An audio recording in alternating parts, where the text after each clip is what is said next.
विधानसभा निवडणुकीचा एक निर्णायक टप्पा आता येतो आहे.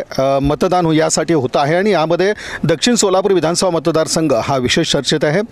तेव्हा या मतदारसंघातली एकंदरीत स्थिती कशा पद्धतीची आहे, कारण भाजपा महायुतीचे उमेदवार सुभाष देशमुख हे तिसऱ्यांदा इथून निवडणूक लढत. बापू, कशा पद्धतीचं वातावरण आहे, अनुभव कसा आहे मतदारांसमोर जेव्हा जात आहे?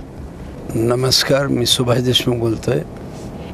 आपल्या माध्यमातून माझ्या जनतेच्या समोर जाण्याची संधी दिली, माझी भूमिका मांडण्याची, तुम्हाला विचारण्याची संधी तुम्ही दिली, त्याबद्दल मी आपल्या सर्व टीमचं मनापासून आभार मानतो.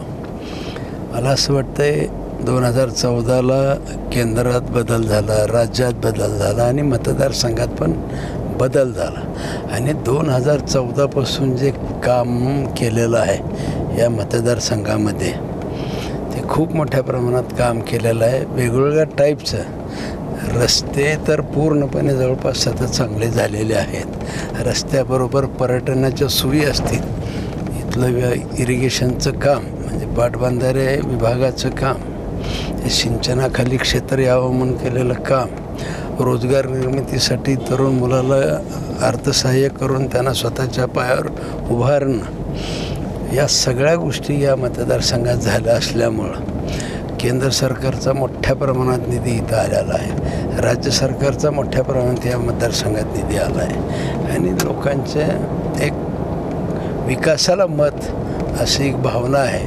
त्याच्यामुळे मला वाटतं की लोक विकासाला प्राधान्य देतील. बापू, लाडकी बहीण योजना असेल किंवा शेतकऱ्यांसाठीच्या अनुदानाची किंवा आत्ताच आपण ज्या सभेमध्ये उल्लेख केला ती एक कृषी पंपांना वीज बिल माफी किंवा एक म्हणू की मोफत वीज, अशा या सर्व योजनांचा परिणाम मतदारांवर अपेक्षित आहे आपल्याला. अनेक विषय असतात. हे काय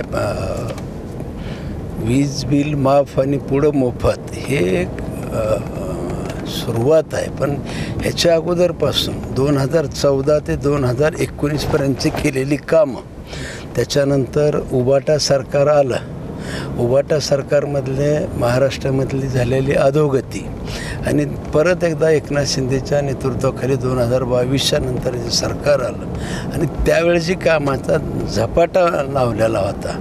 रस्त्याचे असेल, पाणी पुरवठ्याचे असेल, जलसंधारणाची कामं असतील, कृषी विभागाच्या मोठ्या योजना असतील, वैयक्तिक लाभाच्या प्रचंड योजना आहेत. यामध्ये शेतकऱ्यांना म्हणजे मोफत वीज असेल, या सगळ्या गोष्टीचा परिणाम हा या निवडणुकीवरती नक्की होतो. कारण जनतेला महायुती सरकार हे विश्वासाचं सरकार वाटतं आहे. दिलेला शब्द 2014ला केलेली घोषणा, 2019ला केलेली घोषणा, 90% कामाची पूर्तता झालेली म्हणजे वचनपूर्ती झालेली ही जे कृतीनं दाखवून दिलेली असल्यामुळे जनता नक्कीच आपल्या आश्वासनाला, आपल्या जाहीरनाम्याला, संकल्पनेला सहकार्य करायला असं वाटतं. बापू, विरोधकांना विकास दिसत नाही, त्याचं काय करायचं? विरोधक म्हणतात की काय झालं, हा जो असा प्रश्न आहे की विकास कुठे आहे, स्वाभाविक उत्तर काय द्यायचं? आपण जर चष्मा प्लेन घातला तर सगळं चांगलं दिसतं, आपण लाल चष्मा घातला तर सगळं लाल दिसत असतं. मला असं वाटतं की आपण काळा जर चष्मा घातला, समोरचं सगळं काळंच दिसत असतं. मला असं वाटतं की त्यांना एकांतात विचारावं. जाहीरपणे टीका टिप्पणी केल्याशिवाय गत्यंतर नाही त्यांना, पण एकांतात खरंच विचारावं. माझा दावा आहे ते एकांतात 100% सांगणार. सुभाष देशमुखांनी कामं भरपूर केलेली आहेत म्हणतात. बापू, विरोधकांची मोठी एक संख्या याच्यामध्ये दिसते आहे. उमेदवार दक्षिणमध्ये फार मोठ्या प्रमाणात दिसत आहेत. यामुळं बापू आज निश्चिंत आहेत का आपल्या विजयाच्या बाबतीत? मी एकच सांगतो, नागरिकाला मतदाराला एकच माझी विनंती आहे, 25 उमेदवार उभे आहेत. 25 उमेदवार नीट पारखून घ्या, प्रत्येकाची ओळख करून घ्या, प्रत्येक बोलतो काय करतो काय ह्याचं करा. मागील 5-10 वर्षापासून कुणी शासकीय कामासाठी कुणी काय पाठपुरावा केलेला आहे तो विचार करा. याचबरोबर समाजासाठी, गरिबांच्यासाठी, शेतकऱ्यासाठी काय योगदान आहे ह्या सगळ्या गोष्टीचा विचार करा आणि मग मत द्या असं मी सांगत असतो. शेवटी मताच्या रूपानं आम्ही दान देत असतो. दान हे सत्पात्री जायला पाहिजे आणि म्हणून आम्हाला आमच्या विकासासाठी, आमच्या परिवाराच्या विकासासाठी, गावाच्या विकासासाठी आणि विधानसभेमध्ये तालुक्याच्या विकासासाठी हे मत आहे आणि त्याच्यामुळं मला खात्री आहे की लोक विकासालाच प्राधान्य देतील.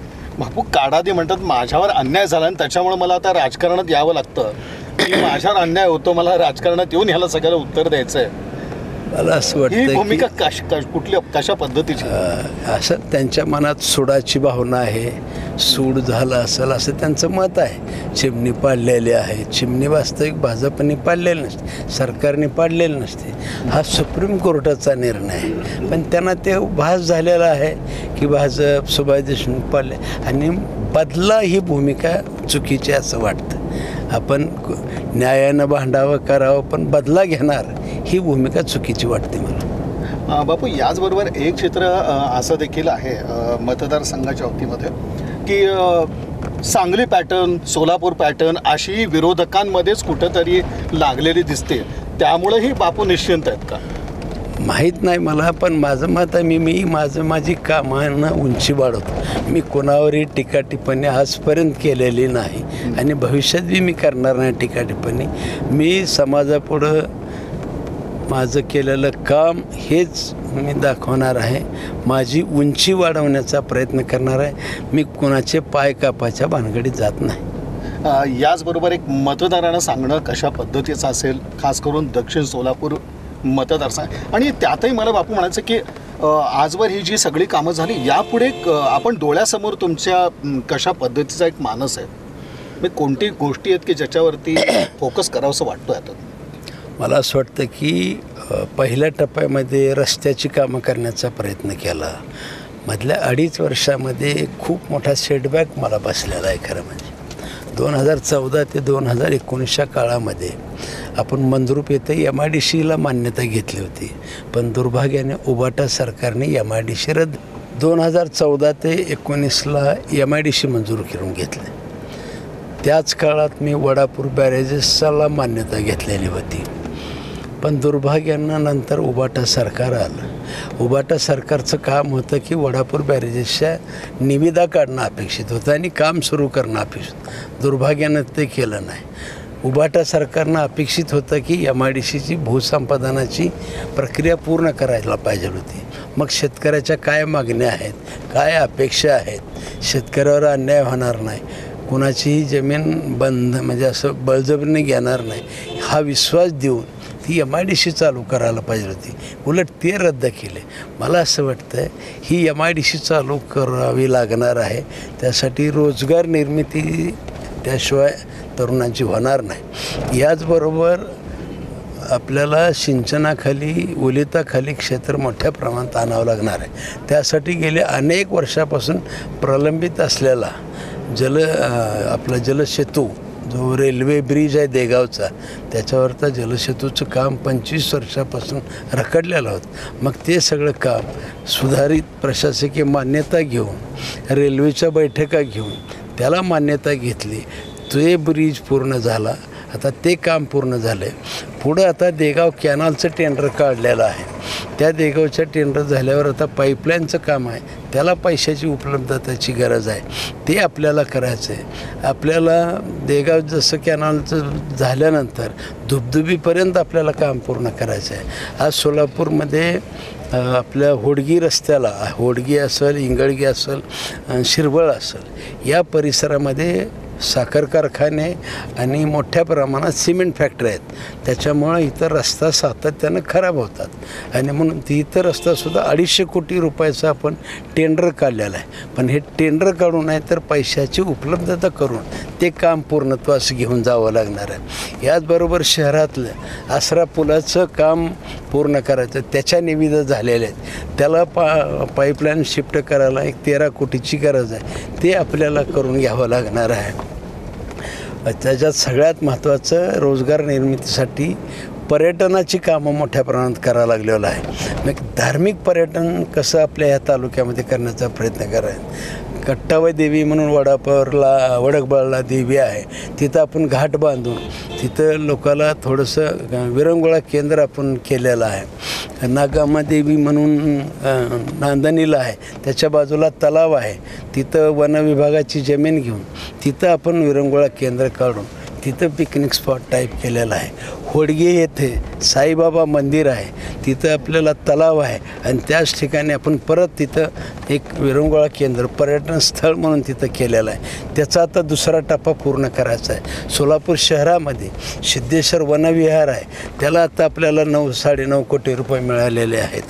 ते आपल्याला एक चांगलं 1-2 दिवसाचं करमणुकीसाठी प्रेक्षणीय स्थळ टाईप असं करून सिद्धेश्वर वनविहार 650 एकर जमीन आहे, ते विकसित करण्याचा आपण प्रयत्न करायचा आहे. त्याच्यासाठी आपल्याला वेळ द्या. सोलापूरमध्ये होडगी गावाच्या त्या ठिकाणी लॉजिस्टिक पार्क आपण करायला लागलेला आहे.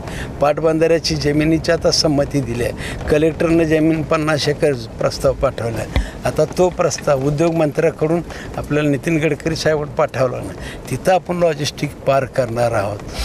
त्याच्यानंतर कुडल संगम हे तीर्थक्षेत्र मोठं व्हावं, तिथं आपण 173 कोटीचा राज्य सरकारला प्रस्ताव पाठवलेला आहे. ते तीर्थक्षेत्र मोठं करून घ्यायचं आहे. आता आपल्याला ब वर्ग हातूर गावाला तीर्थक्षेत्राचा ब वर्गाचा दर्जा मिळालेला आहे. कंदलगावसारख्या ठिकाणी आपल्याला तिथं तीर्थक्षेत्र करायचं आहे. मला असं धार्मिक पर्यटन म्हणून आपण ह्या तालुक्यामध्ये विचार करायला लागलेला आहे. वेगवेगळ्या ठिकाणी अशी धार्मिक पर्यटन झाले तर लोकांचा रोजगार वाढायला खूप मोठी संपत्ती. याचबरोबर शेतीपूरक व्यवसाय या ठिकाणी कसे वाढतील. आपल्याकडं आता अन्न उत्कृष्ट केंद्र मंजूर झालेलं आहे. आपल्याकडे त्याच्यासाठी सुद्धा ह्या भरडधान्यातून प्रक्रिया उद्योग कसे वाढतील त्याच्यासाठी प्रयत्न करायला लागलो. सगळ्यात महत्त्वाचं या राज्य सरकारने जे अनेक महामंडळ आहेत, बसवेश्वर महामंडळ आहे, OBC महामंडळ आहे, अमृत योजना आहे, त्याच्यानंतर अण्णासाहेब पाटील महामंडळ आहे, पर्यटन विकास महामंडळ आहे. या सगळ्या महामंडळामध्ये 1 लाख ते 15 लाखापर्यंतचं व्याज परताव्याच्या योजना मोठ्या प्रमाणात आज मला सार्थ आहे. 1.5 वर्षामध्ये जवळपास 2000 लोकांना, मुलांना 150 कोटी रुपये वाटलेत. मला असं वाटतं की ह्याच्यातून अनेक मुलं हे रोजगार मागण्याऐवजी रोजगार देणारे तयार होणार आहेत. आणि मग एक ना अनेक कामाचा ढीग आहे आपल्याकडे सांगायला, आणि ते कामं पाईपलाईनमध्ये आहेत बरीचशी काम. त्याच्यामुळे मला असं वाटतं पुढचं स्वप्न तालुक्याला जे माहिती नाही ते करायचं आहे. वडापूर बॅरेजेसचं काम पूर्ण करायचं आहे. भीमा सिन्हा जोड कालवा नदी जोड प्रकल्पातून केंद्रातून पैसे आणावे लागणार आहेत. त्याला 1200 कोटी लागतील.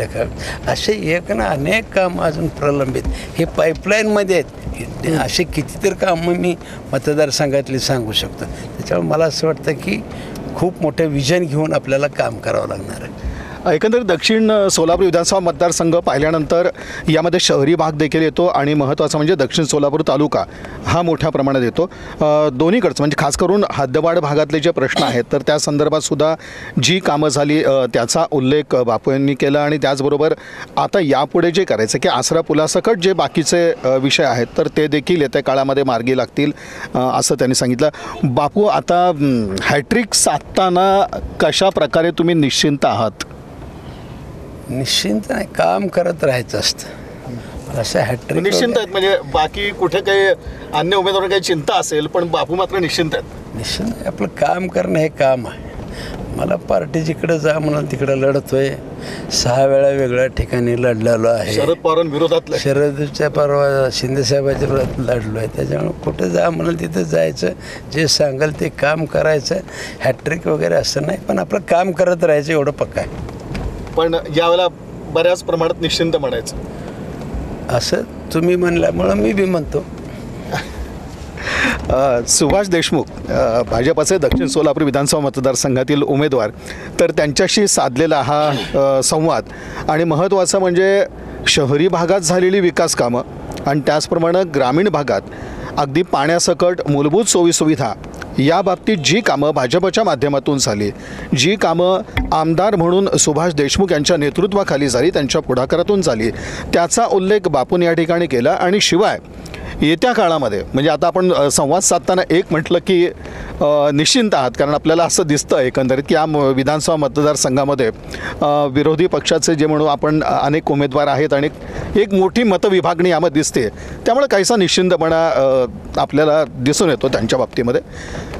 पण आता यानंतर या विजयानंतर जी एक डोळ्यासमोरचं जे विजन आहे ते देखील सुभाष देशमुख यांनी मांडलं आणि तिथं देखील आपल्याला दिसतं की पाण्यासकट ज्या पायाभूत सुविधा आहेत तर त्या कशा निर्माण करता येतील आणि जे लोकांचे म्हणून प्रश्न आहेत त्यातून त्यांना कशा पद्धतीने दिलासा देता येईल, ती कामं कशावर सुकर होतील, या संदर्भातलं एक सविस्तर विवेचनच आमदार सुभाष देशमुख यांनी केलं. BR न्यूज चॅनलशी अगदी धावत्या वेळापत्रकात बापूंनी संवाद साधला, याबद्दल त्यांचे पुन्हा एकदा मनापासून आभार. साहेब धन्यवाद.